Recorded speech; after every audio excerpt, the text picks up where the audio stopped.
대표한테서 이 모임 얘기를 듣고 특히 이 창립 선언문을 제가 잘 읽어보고 아주 저는 바깥에 있습니다만 아주 100% 동감하는 내용이 잘 정리되어 있다는 생각이 들었고, 또 참여하시는 분들 면면을 보니까 여야에서 또 정치권 혹은 정치권 바깥에서도 비교적 대한민국을 고민하고 사랑하고 그리고 합리적인 방향으로 우리가 좀 더 힘을 모아야 되겠다 하시는 분들이 많이 있어서 제가 여러 가지 부족합니다만 이 자리에서 오늘 약간 같이 생각하는 시간을 갖도록 하겠습니다. 시간이 많지 않기 때문에 제가 그냥 요점적으로 좀 말씀을 올리겠는데, 지금 우리 사회가 대단히 혼란스럽습니다. 국민들이 불안해하고 있습니다. 왜 그런가? 사실은 세월호 사고 이후에 일련의 상황을 우리 사회를 보면서 국민들이 세 가지를 느낀 것 같습니다. 우리 사회가 생각보다 대단히 부실하구나. 우리 사회의 제도도 그렇고 우리 사회의 여러 가지 의식도 그렇고 아주 부실함을 크게 보았고, 구체적으로 세 가지를 보신 것 같습니다. 국민 여러분들이. 그래서 지금 이제 걱정하고 답답해하고 있다, 이렇게 말씀드릴 수 있겠습니다. 우선 우리 사회가 말이죠, 아까도 얘기가 나와 산업화와 민주화가 엄청나게 성공의 역사인 건 사실이지만 그 과정 속에서 이 독점과 특권과 비리와 불공정이라고 하는 그런 어떤 유착의 거미줄이 각 곳에 생각보다 많이 쌓여 있었구나. 이게 너무나 광범위하고 깊게 퍼져 있었구나. 우리 사회 각종의 유착의 비리와 불공정을 그냥 눈 감아주고 서로 기득권적인 유착 관계가, 이 유착의 거미줄이 여러 형태로 관피하든 법피하든 정피하든 어떤 형태로든 간에 사회 각곳에 크게 남아 있었구나 말이죠. 이게 국가 시스템 전체의 건강성을 대단히 해하고 있고, 이대로 가서는 이 나라가 자기 발전할 수 있는 나라의 능력이 떨어지겠구나. 이제 이런 걸 굉장히 크게 느꼈다, 제가 볼 때. 첫째로 우리 사회가 성공 속에 그동안 밀려왔던 문제, 잘못된 관행, 비효율적 제도가 쌓여서 유착의 덩어리가 돼 있다는 걸 분명히 느꼈습니다. 두 번째는 말이죠. 두 번째 제가 보기에 느낀 거는 우리 사회 직업윤리가 생각보다 타락했구나 하는 겁니다. 많은 분들한테 아마 쇼크가 됐던 게 제 자신도 포함을 해서 선장이 배를 버렸다는 사실입니다. 사실. 그건 있을 수가 없습니다. 그 배가 어려울 때 선장이 배를 버렸습니다. 우리 사회의 직업의식이나 이게 이 정도 수준인가 말이에요. 자기가 하는 노동이 사회적 분업망을 통해서 사회 전체의 발전과 연결되는 겁니다. 이 사회 분업망을 통해서 국가 발전에 내가 하는 작은 일이 다 연결되어 있는데 자기가 맡은 작은 일을 소홀히 한다면은 그건 공동체 전체의 어려움으로 나타나는 건 당연한데, 그래서 직업윤리가 대단히 중요한데 이게 생각보다 많이 깨졌구나. 그럼 노동 철학도 마찬가지입니다. 인간은 본래 정신적인 존재인데 인간이 노동하는 게 생계만의 목적이 아니고 그걸 통해서 정치합니다. 우리 사회 리더십입니다. 대한민국의 국가 리더십이 국가의 비전에서 고민하고 있는가? 자기가 지도자로서 자부심과 자긍심을 갖고 있는가? 이건 단순히 정치 지도자뿐만이 아니라 사회 각 곳의 지도자가 자기 본분을 가지고 있는가? 또 표현을 달리하면 지도자로서의 자기 정신을 갖고 있는가?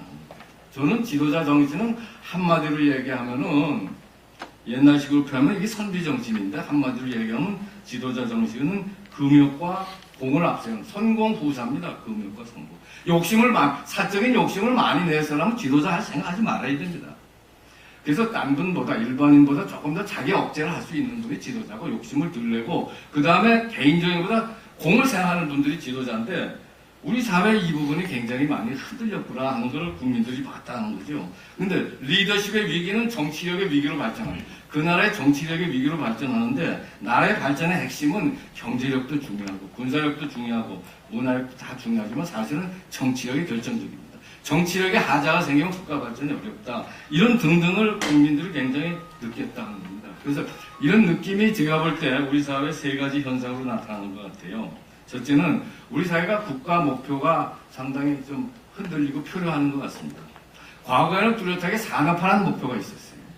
힘들어도 우리가 한번 잘 살아보자 하는 게 있었고, 민주화라는 목표가 있어요. 우리도 좀 군사 독재 벗어나서 민주화 좀 해보자, 민주주의 좀 해보자 하는 구체적인 목표가 있었는데, 사실은 제가 보기에 산업화 민주화 후에 대한민국 국가 목표로 세웠다 했던 것은 저는 선진화라고 생각합니다. 그런데 선진화 깃발을 우리 MB 정부가 들었는데 시적절했다고 생각하는데, 구체적으로 선진화를 위한 개혁이 각 분야별로 체계적으로 따르지 못했습니다. 선언적으로 끝났습니다.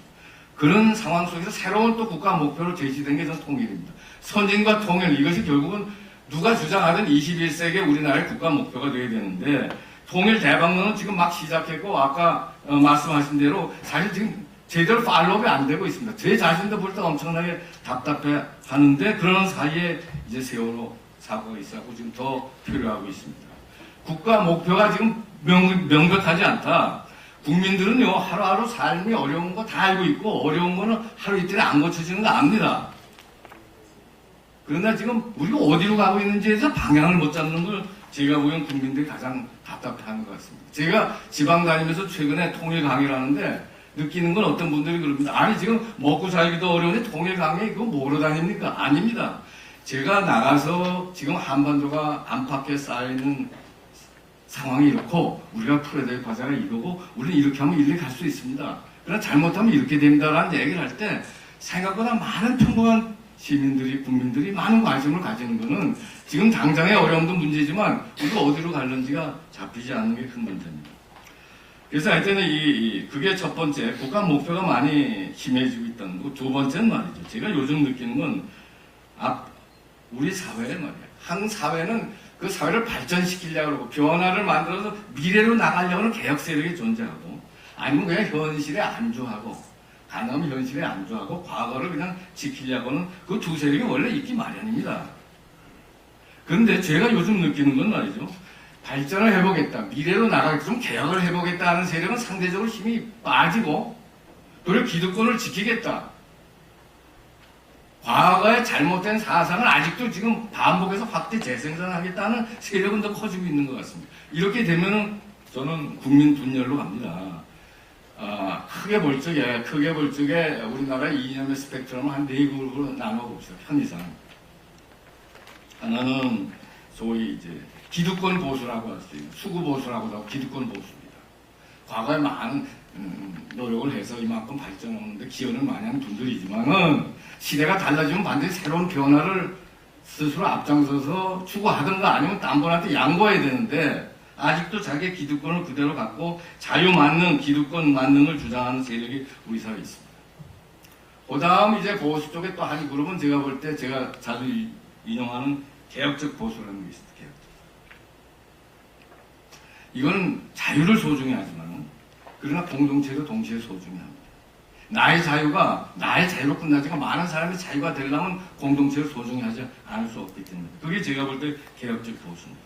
그 다음 그룹이라면 저는 합리적 진보라고 볼 수 있습니다. 합리적 진보는 두 가지 가치를 소중히 합니다. 하나는 평등입니다. 자유도 중요하지만 평등을 소중히 하고, 공동체도 중요하지만 특히 공동체 속에서 약자에 대한 관심이 많은 분들입니다. 이걸 저는 합리적 진보다 이렇게 보는데, 그 다음 그룹은 뭐냐? 이게 종북 좌파입니다. 이거는 도대체 시대착오적인 수령 절대주의에 대해서 애정을 갖고 있는, 기본적으로 반자유, 반평등, 반민주, 반민족입니다. 시대착오적인 세력. 이 4그룹이 있어요. 근데 제가 느끼는 거는 합리적 진보와 개혁적 보수의 목소리가 커질 때 그 사회는, 우리 사회는 통합으로 왔습니다. 두 그룹의 목소리가 커지고 세력화가 될 때 대한민국은 통합의 방향으로 움직였지만, 극단적인 양극단의 목소리가 커질 때는 대한민국은 분열되어 왔습니다. 그런데 제가 보기에 불행하게도 지금 현재 수적으로는 제가 볼 때 합리적 진보와 개혁적 보수가 많습니다. 평범한 살림하는 분들, 평범한 쌀레민들, 평범한 건강한 시민들은 대부분 합리적 진보나 개혁적 보수에 속하는데, 숫자로 많은데, 정책 세력으로서, 조직으로서 약합니다.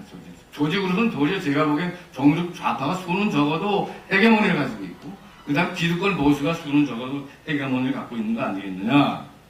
이게 지금 우리 사회를 더 분열적으로 만들고, 앞에서 얘기한 그런 상황을 우리가 풀지 못하는 거 아니겠느냐, 이런 생각을 해봤고요. 그래서 이제 우리 사회 지금 최근에 국민들 사이에 좀 패배의식 나지는 역사의 비관론이 있습니다. 제가 바깥에서 보기에는 무슨 얘기냐. 대한민국이 과연 자기 개혁을 할 수 있겠느냐 하는 겁니다. 아까 얘기한 유착 관계를 끊을 수 있겠느냐 과연 말이죠. 아까 얘기한 거. 한국이 새로운 직업의식과 정말 노동 철학을 세워서 다시 대한민국이 한 번 더 일어날 수 있겠느냐. 거기에서 대한민국의 정치, 사회, 경제적 지도자가 지도자로서의 자기 역할을 과연 할 수 있겠는가. 황골탈퇴에서 정말 새로운 지도자상이 나오겠는가. 이런 등등에 대해서 상당히 지금 회의하는 분들이 많기 때문에 이게 역사 비관론으로 그러니까 대한민국이 과연 뭐 국가 개조라는 말이나 국가 개조할 수 있느냐. 또 통일의 시대가 왔다지만 대한민국이 통일할 수 있느냐. 이것에 대해서 생각보다 회의하는 분들이 많습니다. 그리고 중국에서 말이죠. 중국에서 세월호 등등을 보면서 이 나라는 이거 통일할 능력이 없다. 이렇게 보는 것 같아요. 난 세월호 보면서 중국 아이들이 어떻게 생각할까 하는 걸 많이 생각했어요. 위기 관리를 저런 식으로 못하는데 저건 한두 사람의 책임의 문제가 아닙니다. 단순한 무슨 여당의 책임이나 정권, 물론 여당과 정부가 일차적인 책임을 져야 되겠습니다. 우리 사회 전체의 수준이다 이런 면도 있습니다. 여하튼 그걸 보고 이제 중국 애들이 요즘 뭐라고 그러는지 아세요? 여러분 아시지만은 국제회의에서 공개적으로도 그럽니다. 한국 통일 어려우니까 중국과는 과거의 조공관계를 복원하는 것에 대해서 어떻게 생각합니까? 조공관계라는 게 일방적인 수직관계가 아니다 하는 식으로 말하면서 뭐 이런 이야기를 하고 있는 상황까지 왔다 이렇게 볼 수 있습니다. 여하튼 그럼 어떻게 할 거냐 하는데 제가 보기에 새로운 국가 목표와 국가 비전을 다시 세워야 됩니다. 그 선진과 통일이든 이 방향으로 다시 세우고 지금 우리가 논의하고 있는 국가 개조도 대한민국의 선진화와 통일을 위한 국가 개조해야 됩니다. 국가 개조. 그리고 그 그림을 그려내기 시작하고 우선순위를 만들어야 되는데 문제는 누가 이 일을 할 것이냐입니다. 그래서 두 번째 과제가 등장합니다. 그게 뭐냐?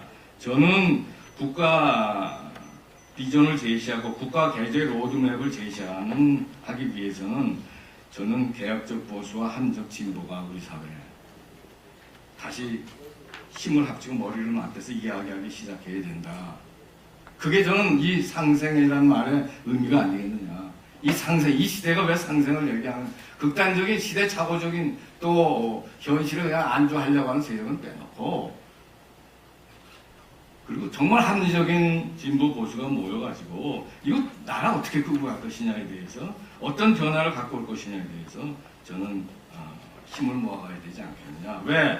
이 상생을 하는 두 그룹은 제가 볼 때 공동 목표가 애국적 공동 목표를 가지고 나라 사랑의 공동 목표를 가지고 있다고 생각하고 그래야 된다고 생각합니다.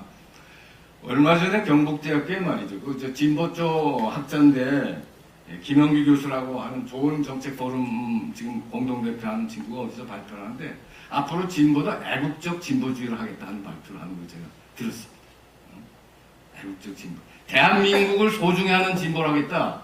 대한민국을 부합하고 대한민국을 파괴하고 비판하는 진보가 아니다. 그래서 저는 적어도 대한민국의 역사, 대한민국의 정통성, 대한민국의 헌법을 소중히 하는 사람들이 개혁적 보수 합리적 진보가 모여서 지금 힘을 합쳐서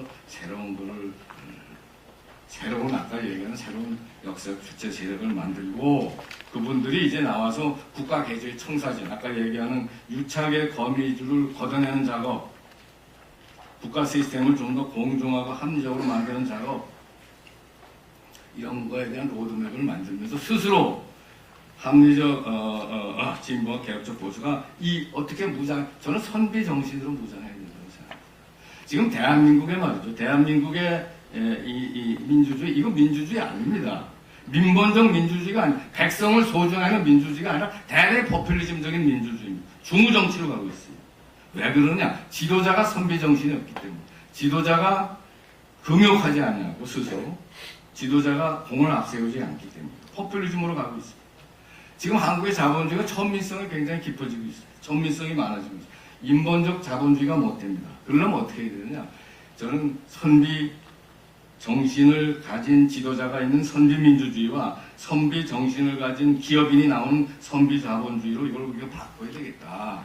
그래서 저는 앞으로 선비형 진보도 나와야 되고 선비형 보수도 나와야 되겠다. 결국 국민의 의식개혁은 지도자의 의식개혁에서부터 시작이 되는 겁니다. 그래서 지도자가 이런 방향으로 우리가 합리적 진보 개혁적 보수가 선비 정수를 자기 무장을 해야 됩니다. 선비라면 여러분 조선조 시대 때 고리타분한 무슨 유학을 하신 분들을 생각하는데 그렇지 않습니다. 선비는 순수한 우리나라 말이고 우리나라 역사 속에서 선비는 정치적이면서 도덕적인 지도자를 선비라고 했습니다. 그래서 대표적으로는 단군부터 시작이 됩니다. 선비는. 그게 고구려 때는 조선인으로 나타나고 신라 때는 화랑도로 나타납니다만은 우리나라에 그런 선비 정신이 지도자 정신이 꽤 있어 왔는데 해방 후에 이거 대부분 이제 깨져왔습니다. 이걸 다시 난 좀 복원해야지 정신적 개혁을 해야지 지도자들의 앞장서 되어야 되는 거 아니겠느냐. 그리고 나서 저는 이제 이 새로운 세력이 하나의 국가 개혁 세력으로 모여야 되는데 이 국가 개혁 세력이 제일 먼저 해야 될 게 저는 정치 개혁이라고 생각합니다. 정치 개혁. 지금 말이죠. 정치 개혁이 되지 않으면은 아무리 좋은 국가 개혁 프로그램을 만들어 무슨 규제들을 완화하겠다, 정부를 고치겠다, 사법 개혁을 하겠다, 무슨 교육 개혁도 하겠다, 할 수 없습니다. 정치에서 정치가 지금 대한민국에 난 목이 찼다고 생각해요. 새로운 개혁의 동력을 정치가 계속 지금 현재 정치가 맡고 있습니다. 근데 시대는 정확한 가서 요구하고 있습니다. 그래서 저는 정치 개혁부터 해야지 국가 개혁의 청사진도 추진할 수 있고 그 다음에 정부 개혁도 할 수 있고 무슨 그걸 기초로 해서 사법 개혁, 교육 개혁, 기업 개혁, 노동 복지 개혁도 순차적으로 해나갈 수 있는데 정치 개혁의 핵심은 정당 개혁이고 선거 개혁입니다. 지금과 같은 정당 구조 이대로 두고 지금과 같은 선거 구조 이대로 두고 대한민국의 미래지향적인 정치 할 수가 없는 건 아마 여러분들이 더 잘 알고 있습니다. 대한민국의 정치가 지금 국가 전략을 소중히 합니까? 국가 목표를 소중히 하는 정치입니까? 이익 정당입니까? 이게 가치 정당입니까? 국민 속에 뿌리를 뒀습니까? 아니면 국회의원들 간에 자기들의 동당적인 구조를 갖고 있습니까? 지역과 이념이라고 하는 양극 구조에 그냥 안주해가지고 기득권 정당화되고 있고 이게 사당화되고 있습니다. 한쪽에든지 먹으면 승자 독식으로 가고 그 다음에는 이긴 자는 승자 독식, 진 자는 그냥 무한 투쟁입니다. 그러니까 볼모의 정치입니다. 우리 사회 정치가 전반적으로 권력 투쟁은 강화되는데 국가 경영형 정치는 점점 줄어들고 있습니다. 과거에는요 국가가 나갈 방향이 간단했습니다. 산업화도 있고 민주화 비교적 간단한 목표를 가지고 했지만은 이제는 국가 경영이 중요해지는 시대입니다. 과거보다 21세기는 불확실성이 높은 시대입니다. 그래서 국가가 훨씬 전략적으로 움직여야 되는데 그래서 정치로 국가 전략을 가져야 되는데 대한민국의 정치가 국가 경영형 정치가 되지 못하는 많은 문제들을 저보다 여러분들이 많이 알겠는데 또 이거를 서포트하는 선거구제가 지금 뭐냐 소선구제입니다. 이런 양당 구조의 기득권을 소당 구조를 계속 강화하고 있습니다. 그래서 저는 이 정당 개혁과 선거구제 개혁으로 시작되는 정치 개혁이야말로 진정한 우리 시대가 요구하는 거지. 정치 개혁이 말이죠. 국회의원도 기득권 내린다고 말이죠. 무슨 수 줄이고 무슨 또 아니면 엘리베이터 타는데 혼자 국회의원들만 타는 엘리베이터 없애고 이런 게 아니라 국회의원들 제가 잠깐 해봤지만 기득권도 별로 없어요. 많이 가져도 좋다 이게. 그러나 할 일만 제대로 할 수 있는 그런 게 있는데 그냥 눈에 보이고 듣기 좋은 정치 개혁만 지금 하는 거 아니에요. 근본적으로 하려면은 저는 이런 부분에 정당 개혁과 이제 선거구제 개혁에 대해서 좀 더 진지한 논의뿐만이 아니라 행동이 있어야 되는데 어떻게 할 거냐입니다. 어떻게 할 거냐. 저는 간단하다고 생각해요. 지금 현재 보수당은 개혁 보수가 주도하는 정당을 만듭니다. 지금 현재 진보당, 우리 새정치, 이거는 합리적 진보가 주도하는 당으로 바꾸거든요. 이 새누리당은 개혁 보수, 그 다음에 새정치는 진보 보수, 합리적 진보로 주도하는 당으로 막 바꾸면서 그 세력이 주도하면서 당을 아까 말씀드린 새로운 방향으로 전부 다 바꿔나가야 됩니다. 그래서 이 정당이 대한민국의 변화의 엔진 역할을 할 수 있어야 되지 않겠느냐 이겁니다. 자, 그럼 그 다음에 질문, 과연 그거 할 수 있겠느냐? 지금 현재 새누리당과 새정치연합의 각종의 정당의 내부적인 상황, 구조, 기득권의 유착관계 등등 이 집단화되어 있는 이게 과연 국민의 개혁 요구는 산같이 넘치만 지금 새누리당이나 새정치연합이 해낼 수 있겠느냐? 그게 안 된다면 결국 제3의 길은 뭐냐? 결국은 기존 정당의 내부 개혁이 불가능하다면 제3의 정당이 나오는 수밖에 없습니다. 그 개혁 보수 합력 진보가 합친 제3정당이 나올지 아니면 따로따로 나올지는 모르지만 그래서 이것이 기존 정당에 타격을 줄 수밖에 없는데 그게 이제 아주 이론적으로 간단한 답입니다만 그러나 과연 또 거기에도 질문이 있습니다. 우리나라가 과연 제3당이 대안으로서 성공할 수 있겠느냐. 특히 남북이 이렇게 분단되어 있고 지역구도가 강하고 소송구제가 아직 이런 형태로 지배적일 때 과연 제3 길이 가능하거든요. 이 두 가지 다 쉽지는 않습니다.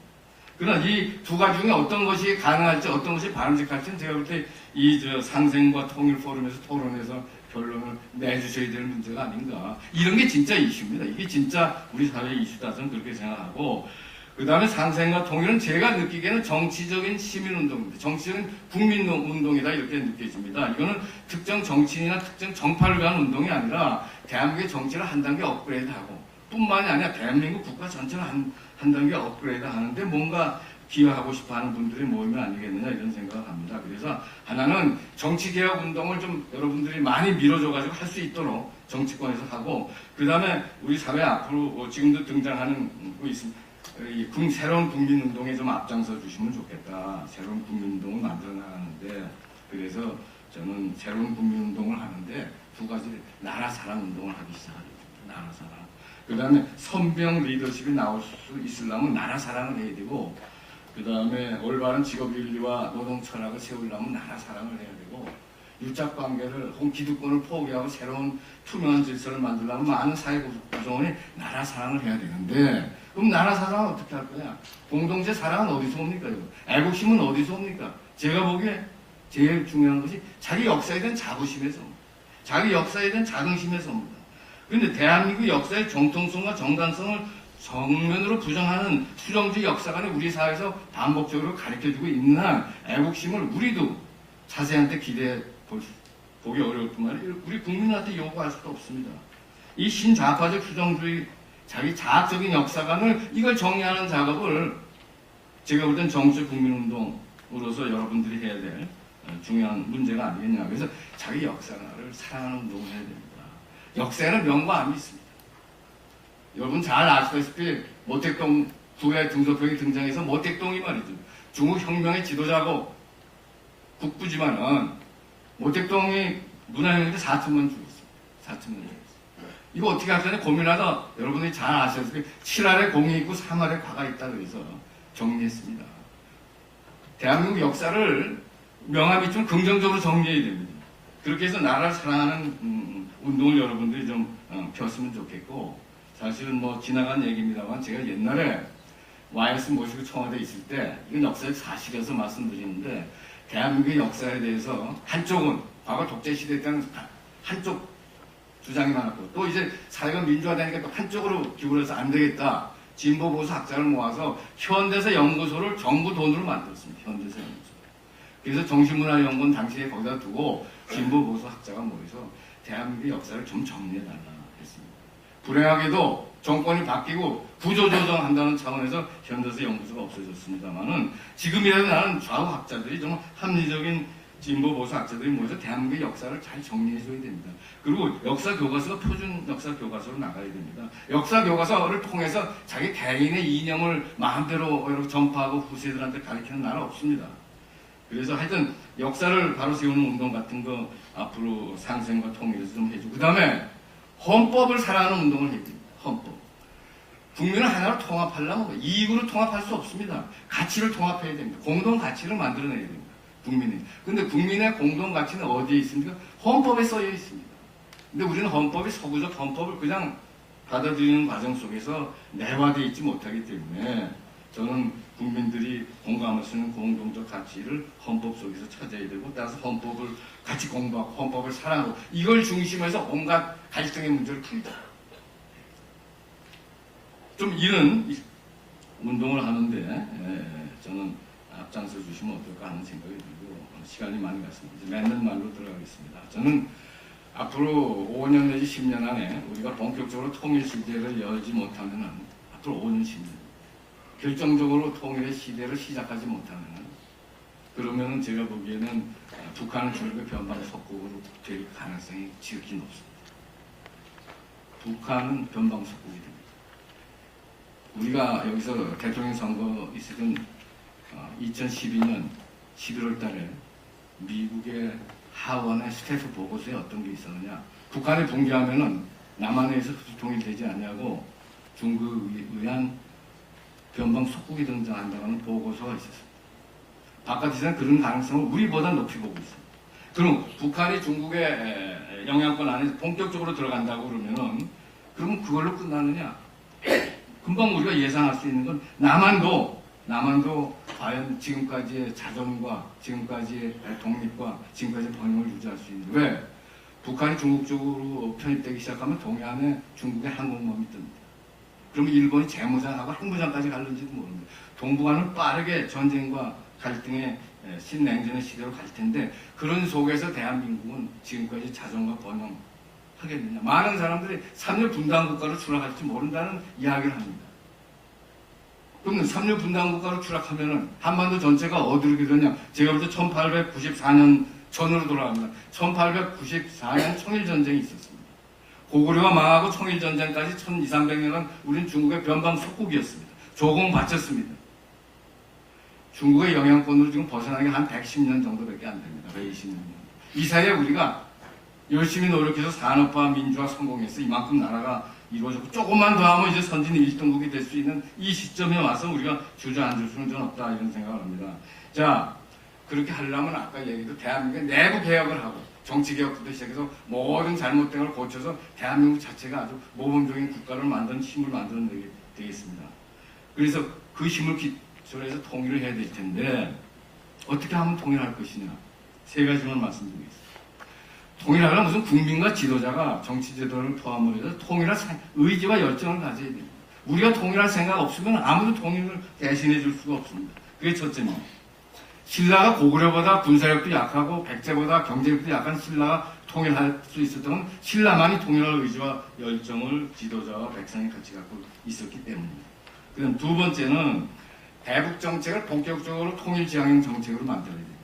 지금까지는 제가 느끼기에는 대북 정책은 여야 진보 보수 마찬가지로 북한을 어떻게든 변화시켜서 통일의 시대를 열자라기보다는 분단 관리 유지라는 측면이 대단히 강했습니다. 하는 방법은 달랐어요. 분단 유지 관리하는 방법이 한쪽은 좀 더 북한 요구를 들어주자는 형태였고 한쪽은 북한이 도발했을 때 제재하자는 방법은 달랐고 기본적으로 분단을 돌파하고 극복할 의지는 제가 볼 때 굉장히 약했다. 그 중요한 증거로서 제가 하나 들 수 있는 건 지금까지 대북 정책은 북한 정권하고만 관계만 신경을 썼습니다. 진정한 대북 정책의 또 하나의 축은 통일을 생각할 때는 북한 동포의 마음을 잡지 않으면 안 되고 북한 동포와 북한 군인들의 마음을 잡으려면은 이 대한민국 안에 있는 지금 2만 6천 명의 탈북자라든가 조선족 50만, 60만에 가까운 조선족에 대해서 우리가 어떤 정책을 평상시에 어떤 소통을 하느냐를 보면 알 수 있다. 통일 지향형 대북 정책을 해야 되고 세 번째는 통일 외교를 해야 됩니다. 좀 죄송한 말씀입니다. 지금까지 대한민국에는 통일 외교가 없었습니다. 돌아다니면서 우리 통일에 대해서 어떻게 생각하느냐고 미국과 중국에 다니면서 물었지. 우리는 통일할 테니까 너희들이 우리를 밀어라 말이야. 그리고 우리 북한 문제에 대해서 개입할 생각하지 말라라고 주장하는 정치 지도자와 학자가 별로 없었다. 통일 외교는 통일하겠다를 주장해야 되고 통일할 수 있다는 걸 보여줘야 되고 그 다음에 통일이 당신들 나라한테 좋을 뿐만이 아니라 동북아의 미래 평화 번영은 통일 한반도 통일 없이는 안 된다.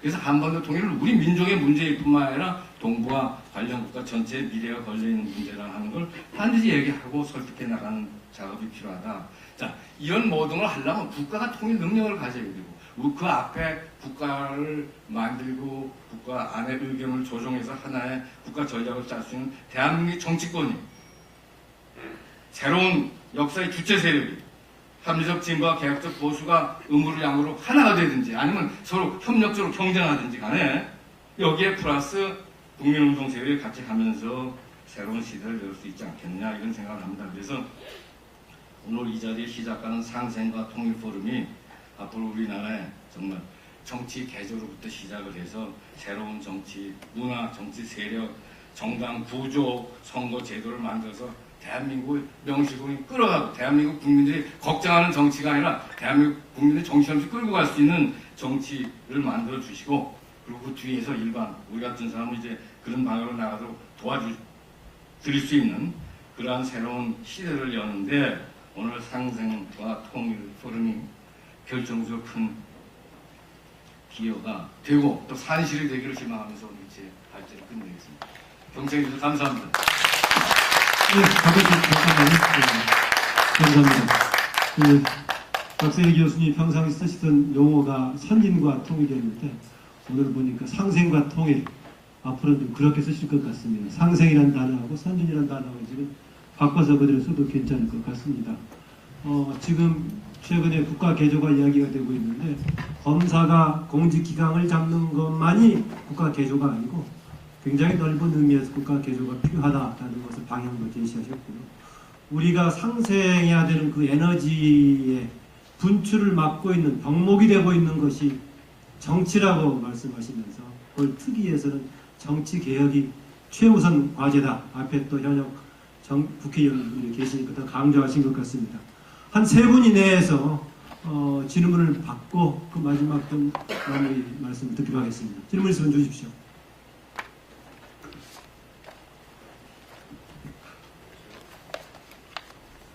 (10초간) 기다렸다가 없으면 없는 걸로 하겠습니다.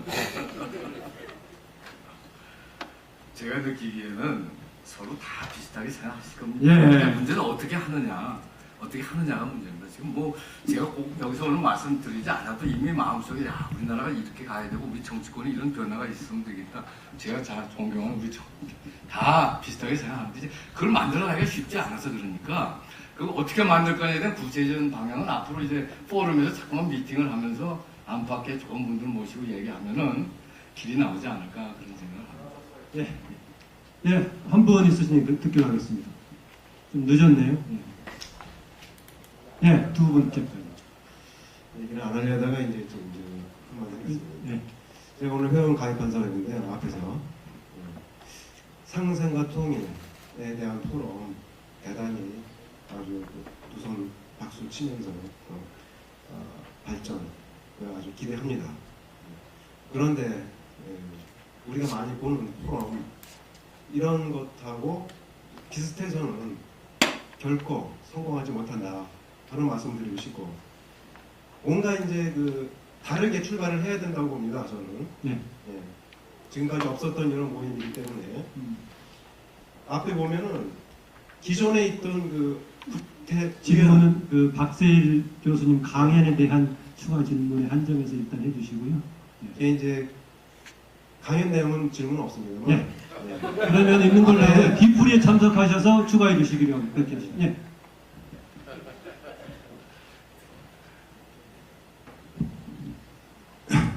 대구에서 온 주부식이라고 합니다. 반갑습니다. 상생과 통일을 어떻게 보면 헌법에서 규정되어 있는 견제와 균형, 정말해서 여야의 견제가 우리 상권이 분립되고 정책적으로 제한되어서 그 국가가 발전되는 어떤 관련성이 상당히 있는 걸로 보이는데 그 상생이 견제 균형, 정말해서 여당과 야당이 서로 견제하고 균형하고 하는 체크와 밸런스와 인과관계에 있는 것인지 그걸로 인해서 정치가 발전되어서 우리가 한민족이 통일이 되어서 진정한 민주주의와 이 나라 진정한 복지가 정착될 수 있는지 거기에 대해서 인과관계가 있는 것인지 여부에 대해서 관심을 가지고 질문을 드린 바입니다. 이상입니다. 네. 저는 평생 제가 학부 때 법학을 하고 대학원에서 경제학을 했습니다. 그러면서 평상 제가 공부할 때 화두가 뭐냐, 어떻게 하면 우리나라를 발전시킬 수 있는 구체적인 정책이 제 관심사였습니다. 그게 경제정책, 법정책, 무슨 정치, 사회, 요즘 국제관계까지 같이 보지 않으면 안 되기 때문에 한 나라가 어느 때 발전하는가를 평생 연구한 사람입니다. 제가 보기에 합리적인 진보와 개혁적인 보수가 만나면 국가정책의 70% 많으면 80%까지 갔습니다. 그렇게 다를 수가 없어요. 지금 이 세계화 시대, 정보화 시대 때 국가를 발전시키는 전략, 방향이라는 게 그렇게 극단적으로 올와 나띵으로 성장이나 분배냐 이런 식으로 나눠지는 예가 없습니다. 성장이나 복장, 이건 정치 싸움이지 성장도 중요하고 복지도 중요합니다. 그걸 어떻게 한국적 상황에서 믹스하고 성장은 성장대로 성공할 수 있는 전략을 짜고 복지는 복지로 성공할 수 있는 복지 전략을 짜야 되느냐인데 이게 정치권에 가면 막 나눠져가지고 올라나땡으로 싸움하고 있어요. 정책 전문가들이 뭐냐면요. 진보 보수가 합리적으로 저는 7, 80% 같은 결론입니다. 그래서 저는 양 정당의 중심에 정책이 서야 됩니다. 정책이 서고 양 정당의 중심에 합리적인 진보와 개혁적 보수가 서야 됩니다. 그렇게 되면 변화가 시작이 될 수가 있고 그리고 한 20, 30% 차이 나는 건 건강한 차이입니다. 그건 아주 건강한 차이입니다. 그렇게 해서 국가를 운영해 나가면은 국민들이 우선 불안하지가 않고 정책의 일관성을 가질 수가 있어요. 누가 대통령이 되느냐, 누가 장관이 되느냐 해서 정책이 이렇게 날뛰는 나라가 없습니다. 제가 보기에는. 그럼 말만 해놓고 하는 게 하나도 없어요. 제가 누구 이야기 안 하겠습니다만은. 그러면 왜 그러냐? 지금 대한민국의 정당에서 가장 빠진 게 국가 전략과 정책이 없습니다. 정책연구소 말이죠. 제가 그거 정치개혁, 협의회 만들어가지고 그 법 바꿀 때 제가 의장을 하면서 진보 보수 학자들 모아서 법을 만들 때 정당의 정책연구소를 만들어주고 돈을 당에다 뒀더니 말이죠. 당이 다 쓰고 잘 안 줘서 정책연구소에 직접 이어마크에서 주도록까지 제도를 만들었는데 지금 두 당에서 정책연구소가 어떤 역할을 합니까? 한번 우리 반성해 봅시다. 그래서 나는 이게 왜냐면 국가 전략과 정책을 소중하는 리더십이 서야 되고 그 리더십이 그런 정책 세력을 중심으로 해서 자기 입장을 정하고 국민들 앞에 이제 설명해 나가기 시작하면 7, 80%는 합의할 수 있는 안이 쉽게 나오고 2, 3%는 좀 더 토론하면서 안을 만들어 나가면 우선 국민이 불안하지 않고 외국에서 불안해하지 않습니다. 지금 외국에서. 하나만 제가 말씀드려요. 중국의 공산당 친구가 한국에 왔어요. 왜 그러냐? 한국은 말이지 대통령도 바뀌고 말이지 이 장관도 바뀌고 막 이래가지고 이게 도저히 이 사람들하고 무슨 긴 계획을 짤 수가 없다. 그래서 자기 가만히 생각하니까 한국의 정당하고 이야기를 하면 좀 긴 계획을 짤 수 있지 않겠냐. 자기들 공산당 생각한 겁니다. 공산당은 거기서 전략을 짜거든요. 국가 50년, 100년 전략 짜거든요. 거기서 인재 기르거든요. 그래서 한국에서 그런 줄 알고 왔는데 이건 더 심한 겁니다. 여러분 다 아시죠? 이래가지고는 이제는 대한민국 못 걸어갑니다. 이래가지고. 중국 공산당과 통일하면 우리가 경쟁을 할 텐데 지금 한국 정당이 새로운 인재를 제대로 발굴해서 교육해서 그 사람들 공천하고 있습니까? 새로운 인재 교육하는 프로그램이 제대로 있습니까? 당 안에서 길러내야죠. 당에서 열심히 일하는 사람들 보여줘야죠. 그거 하나도 안 하고 급하니까 탤런트 불러다가 텔레비 자주 나가는 사람들 앞에 이런 식으로 공천해서 이게 나라가 제가 더 얘기하는 거 아닐 테니까 네. 이렇게 하면 안 됩니다. 이렇게 하면 안 당이만 그래서 제가 원내대표가 중요한 게 아니라 원내대표를 두라고 그랬습니다. 당이 전부 다 당의 본부가 여의도 떠나야 됩니다. 여의도는 원내 사무실만 두고 원내대표. 당이 국민 속으로 들어가야 됩니다. 서울에 있을 필요가 없어요. 국민들하고 토론하고 당원들 교육하고 거기서 인재 개발하고 한쪽에서 정책 개발하고 그 개발된 정책을 갖고 들어가는 게 국회의원입니다. 국회의원은 심부름꾼이 돼야 됩니다. 당이 살아야 됩니다. 당의 관료가 살아야 되고 당의 정책실이 살아야 되고 당의 중심이 살아야지 평상시에 소통을 해야지. 전혀 평상시에 안 하다가 그러니까 이게 국민들로부터 소외될 수 있는 국민 속에 뿌리 박은 정당들이 아닙니다. 기본적으로. 이러니까 대한민국을 어떻게 앞으로 미래를 끌고 가겠냐 이런 방송입니다. 네, 감사합니다. 뜨거운 박수 부탁합니다. 상생과 통일 화이팅!